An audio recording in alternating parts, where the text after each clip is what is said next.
So let's have a look at the conversation this morning. Now, remember, this is really started from, let's just make this small again and have a look.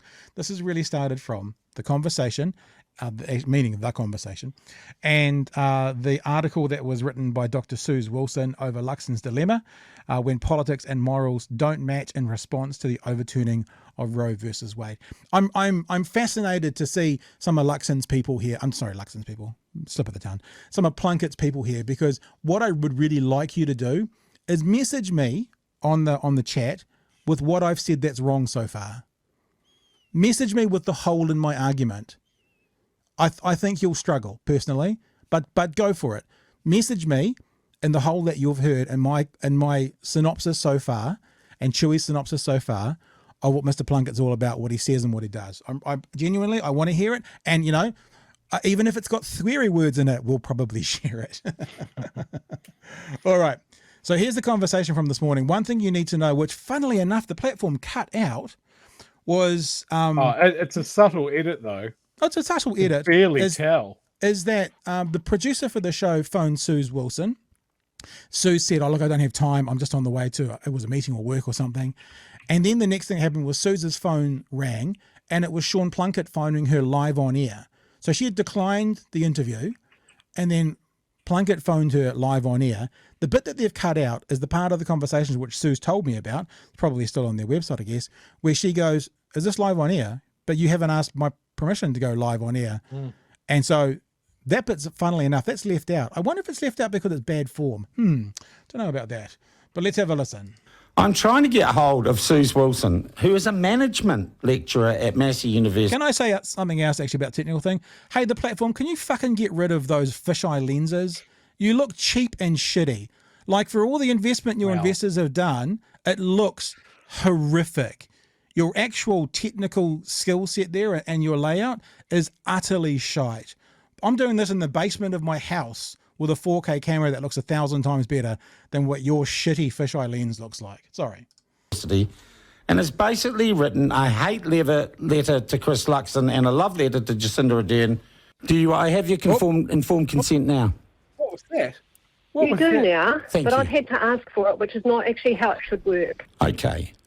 Can I ask you then, who asked you to write this piece that I think started in the conversation on Luxon's dilemma? Okay, so challenging the academic on what's this all about? Who put you up to this? That's the first part. Nobody asked me. How did you get it published? Because I pitched it to the publication, to the conversation, which I write for fairly frequently, because part of my role as an academic is to be engaged in public commentary. Okay, a management academic, right? Not a political academic or a media academic. So why do you think you're qualified to write something about Mr. Luxon? You're only involved with management. What's that all about? Shitty. Here we go. Well, I'm a leadership scholar, and so I write about. And hang on, boom! I'm a leadership scholar. He's the leader of the National Party. Boom! Mic drop. Leadership in both organisational context and a political context, and I've been doing that for some time. How long? Some time. Oh, are you qualified? Is your qualifications? Have you been in the game for long enough? Well, I completed my PhD in 2013, so I started my study for that in 2008. And before that, I actually was involved in leadership roles. Can you just say, look, can you say this? Look at this shitty setup they've got. Look. I was just looking at the extension cord. Crappy warehouse. Daisy chained extension cords. And to be honest, this basically will do nothing to the sound because it's all projecting forward. I mean, I can't really see them. I normally have them on show. I've got my sound. I've got all of my walls completely covered here. This shitty little basement studio one. But look at this. Look at this pile of crap. If I was your investors, your conservative, non-sweary business mummy and daddy, I would want to get a second opinion on the studio, just between you and me. Why would you have a rubbish bin in the shop? What sort of leadership roles? Oh, please give us your qualifications, because if you're not qualified well enough, what are you doing writing this? So I was a Deputy Commissioner at the State Services Commission. I was General Manager of Human Resources at New Zealand Post. I was a Senior Manager at Ministry of Education and also Math. I was president of the New Zealand University Students Association, president of the University of Canterbury Students Association, held a senior role in a trade union. You see that grin there? Okay, ever been a member of a political party? Never. Coming from the man who was the communications director for the top party? Yeah, he did a fucking great job there too.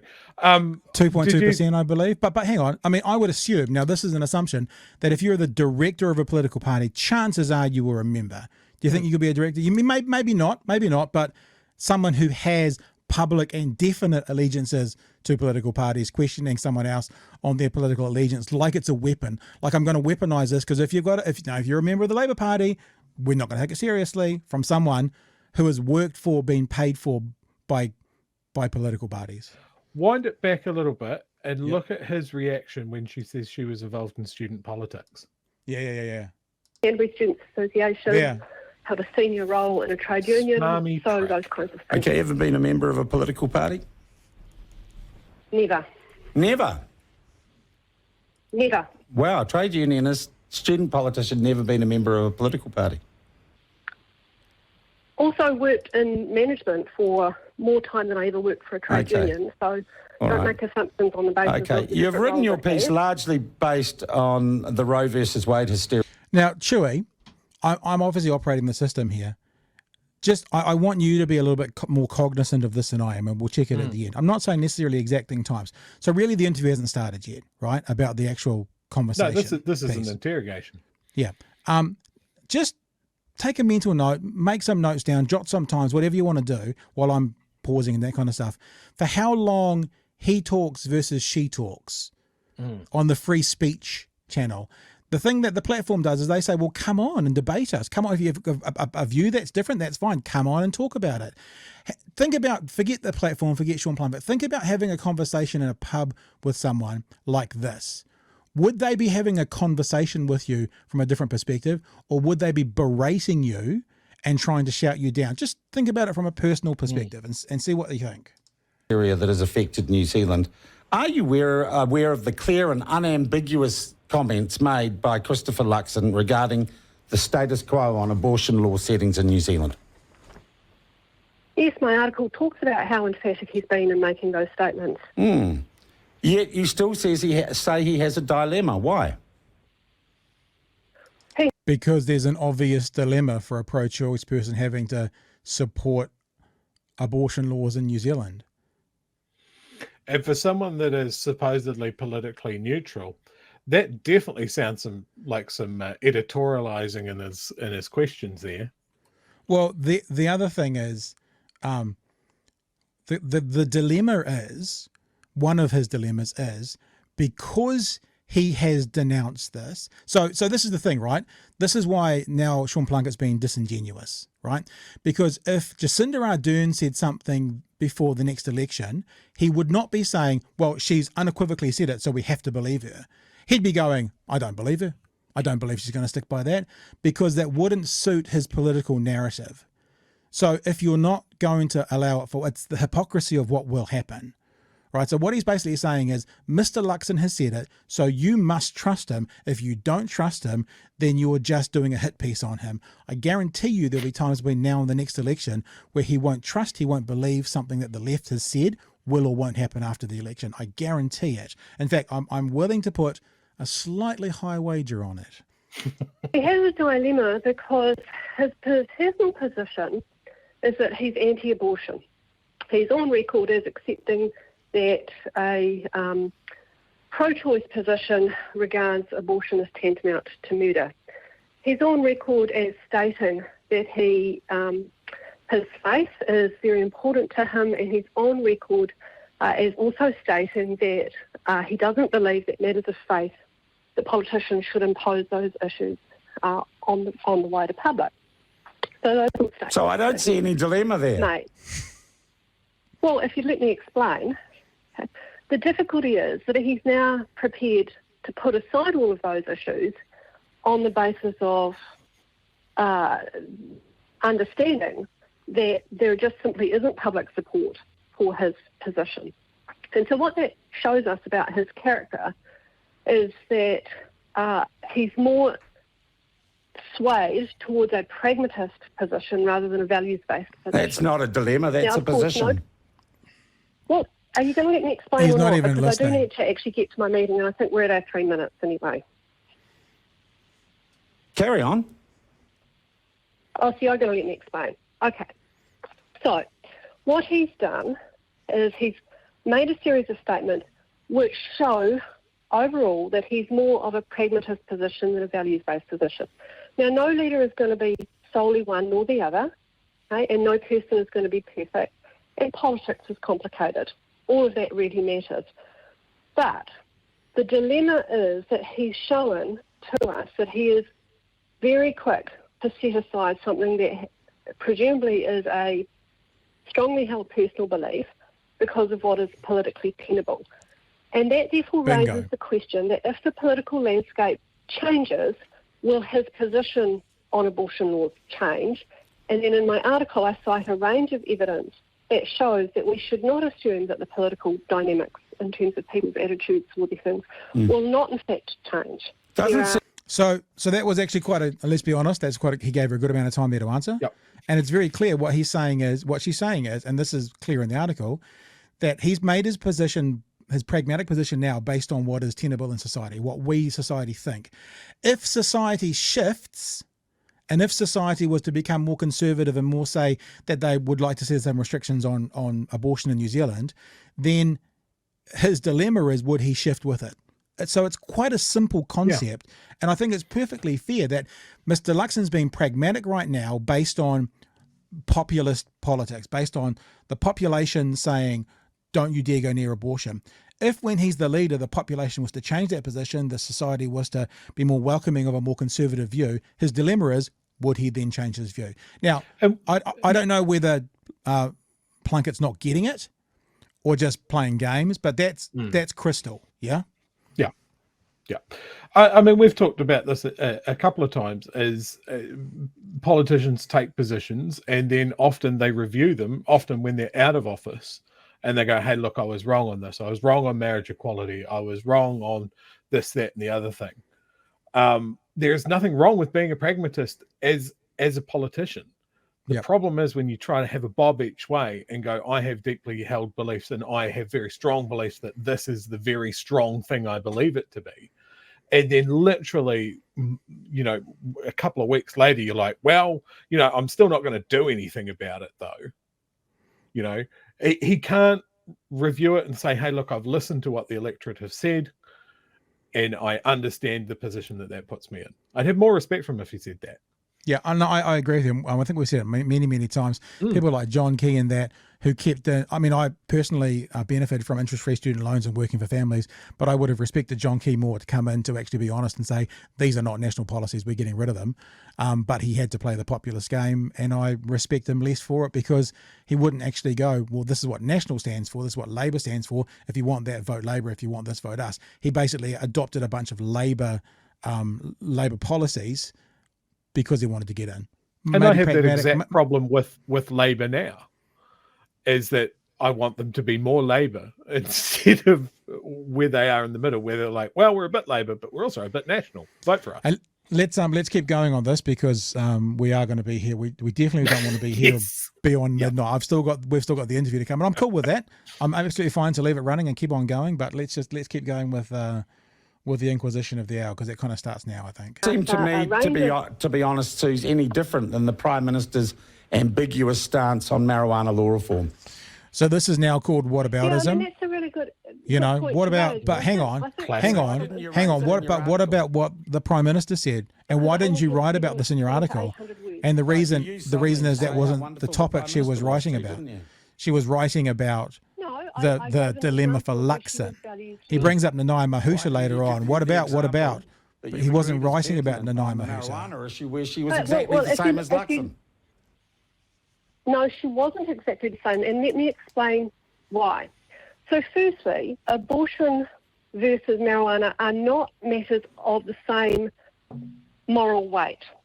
Okay? Not in any way, shape or form. Who says? She said just then. Well, because that's her academic position. Engage in some moral reasoning for a moment, surely. The argument from the pro-choice lobby is that abortion is tantamount to murder. And murder, I think we can But all Roe versus agree, Wade has nothing to do with New Zealand, and Mr Luxon says it doesn't change anything according to his party. Look, so what do you I'm want- saying do you is, want me to answer you're, you- no, what I'm saying is No. you're No. engaged in a Mr. political Plunket. narrative from a biased perspective. No, that's bollocks. I'm just explaining the moral reasoning. There is no moral Bang on. equivalent between a position relation to cannabis law versus abortion. Yeah, Particularly but when surely you're- your piece was about leadership, not the murder. issue, because that's what you're an expert in, is wasn't. leadership. It wasn't about that. Yeah, and No. I've explained what I've been trying to get to is the moral reasoning, the questions of character and integrity that his approach to this raises. Which is just as raises questionable questions. as Jacinda Ardern's morally questionable position on marijuana law reform and her refusal to commit, in fact, stop some progressive legislation going through. Stop the referendum. Whataboutism? Well, she actually explained what her position on that was, which was And that she did Luxon's what was actually explained with what the his public. position as well, but you don't seem interested in listening to what he has to say. No, excuse me, I accepted those are his statements. What I Are you said okay, Chewy? is if the landscape changes, Do you need a cuddle, Chewy? Are you okay? can we trust that his position won't change? So given basically, you're just he is showing questioning his- his integrity from your personal position. Yes. Well, she doesn't say yes to not this, but his I guess that's what I'm position on the doing. basis of I'm questioning his character and his integrity. Moral reasoning criteria and evidence. Are you a lecturer in that morals shows or us- are you a lecturer in management and leadership? I'm a lecturer in leadership. So that's an interesting one, though. Are you a lecturer in morals or you're a Because lecturer in leaders don't leadership? have morals. But what qualifications does Mr. Plunket or anyone on the platform have to say to talk about morals or morality or any of those things? Are they qualified in it? See what I'm saying about that's the hypocrisy of the pompous, pious, communicator. Which naturally involves me engaging in issues about ethical analysis, and I have published in the Journal of Business Ethics because quite a lot of my work engages with different philosophical traditions, different ethical traditions. I've also published work in the virtue ethics tradition. So actually I'm quite strongly grounded in ethical theory as part of my engagement with leadership. Hang on, let me just mic drop. Just do that quickly and then keep going. Research. Any training in journalism? Oof. Why? Yeah, Why why? does that matter? Interesting. Okay, do you get paid for that piece you wrote? No. Thank What- goodness for that. And what would that matter? Suze, I'll let you get to your meeting. Cheers. Suze Wilson there, author of a rather questionable piece published all over the left-wing woke media in New Zealand. Interesting. We're gonna touch Interesting. on this Didn't point. choose to raise the moral dilemma of Jacinda Ardern and the marijuana law reform. Why? Because she was doing a hit piece. She's a former student Because she politician, wasn't like writing Cabinet about that. ministers, It also former happened trade years ago. unionist, and she's had management have a roles, listen. all deeply rooted within the public service and bureaucracy of Wellington. I will let that interview and her attitude stand on its own merits. So we're not going to watch the follow-up bit that they do and shoot. But here's something I wanted to say. So you heard him made a big deal about the left-wing media, and this is all over the left-wing media, and this is the left-wing position. And so Matthew Hooson was a staffer for the National Party until very recently. Was, I believe, an advisor or something for the New Conservative Party. I could be wrong on that, but I have seen some written up that he was involved with the New Conservative Party as a lobbyist, or that may be wrong. But there's no question that Matthew Hooson is a right wing commentator and a right wing lobbyist. Yeah. Yeah. So hang on. he was- This is what he wrote, right?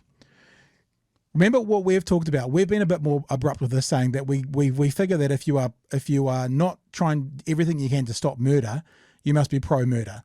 Tongue in cheek, but the question of that is the dilemma that he faces. So Suze said it in a different way. That's how we've said it. Here's what Matthew Hooton, right-wing lobbyist, right-wing commentator, right-wing political advisor, has said. Christopher Luxon can't possibly believe abortion is murder.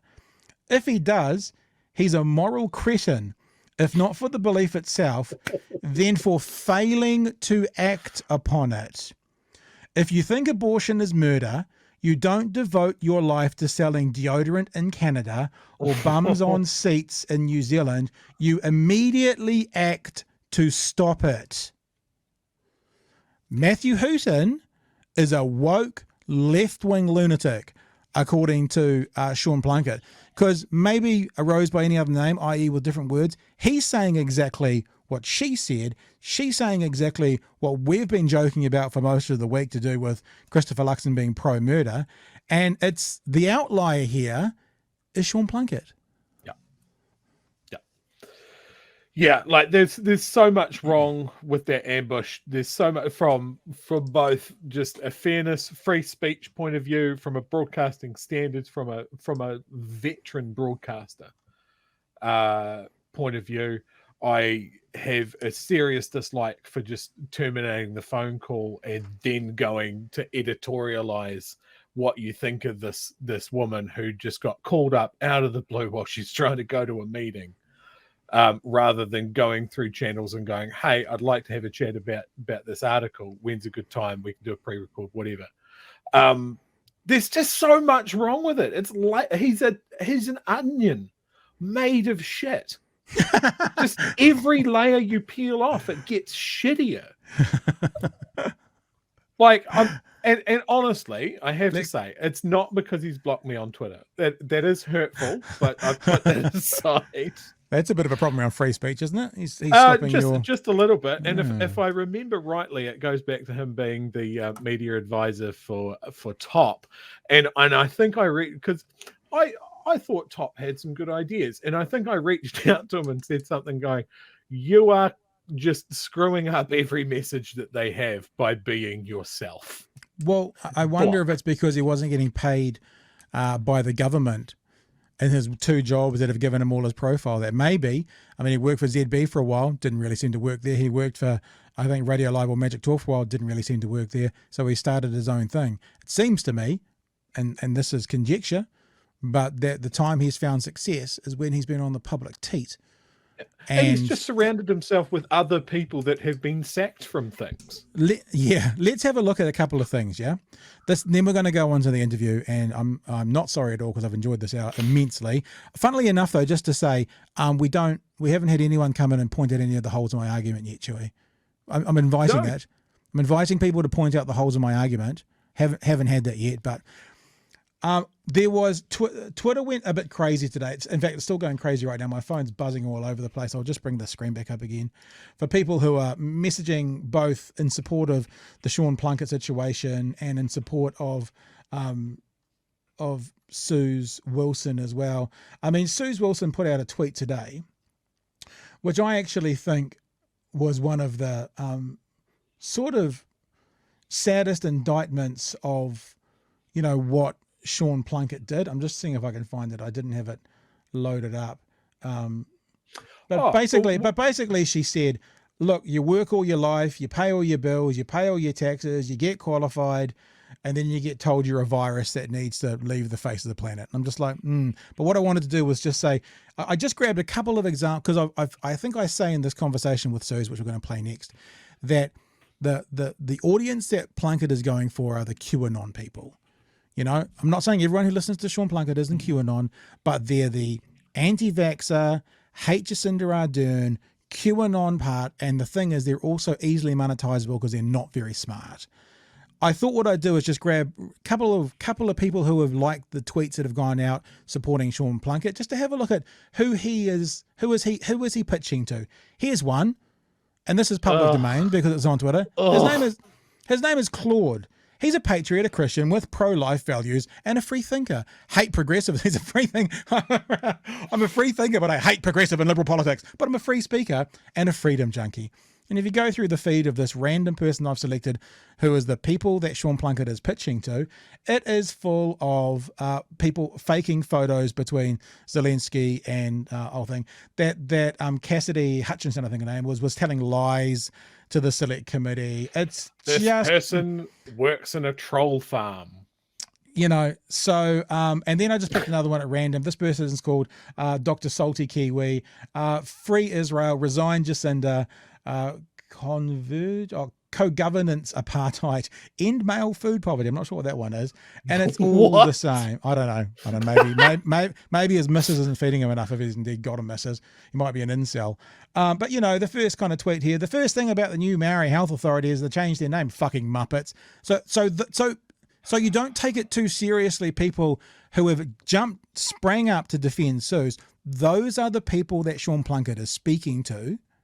And someone said it so well in the tweets before about, isn't it funny, all of those people who want free speech are the ones that adhere to a lot of hate speech ideology. I'm paraphrasing it, but that's his audience, right? And part of me kind of goes, you go and have them. Go and have them. You know, you can all make a little incel group, you know, somewhere in Wellington. That's called Telegram. Telegram, or I was going to say, or Boomer. What's that one called? Boomerang, or there's a B one as well. I can't think of it right now. A social media platform called Boomer, centered around Sean Plunket. Sounds like genius. But that's his audience, right? That's the audience of the platform. And when I put out a tweet that I was going to talk to Suze tonight about her article, which is kind of what we want to do, and also about the Sean Plunket experience, they came out of the woodwork. It was kind of hilarious. Chewy, you messaged me saying, what a bunch of bullying fuckwits. Oh no, you said cunts, didn't you? Or something. Yes, I did say cunts. I found it mostly hilarious. But it's also, it's straight misogyny. Yeah. Like, that's always been Plunket's thing, that he picks on women. He doesn't like Jacinda because she's a woman. He's berated this woman that he's called out of the blue on his little platform. You know, women were going to destroy New Zealand rugby. You have to be careful with a little bit because they're bigger than us, but that's not saying much. What? Is it going to be like Anchorman where we fight in a car park? We are the skinniest kids. We are the skinniest kids at Fat Camp in this whole world of public commentary. So they're fatter than us, metaphorically speaking. But yeah, you know, it's that. But I don't want that audience.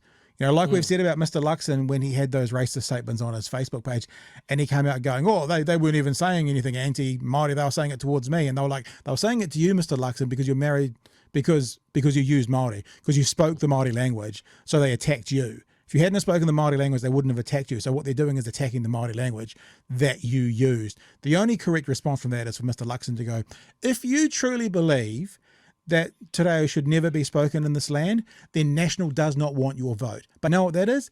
That's one of Luxon's dilemmas. Because he wants their vote, he needs their vote, but he can't be seen to be endorsing their racist views. Again, for people who are just joining us, I'm not saying national voters are racist.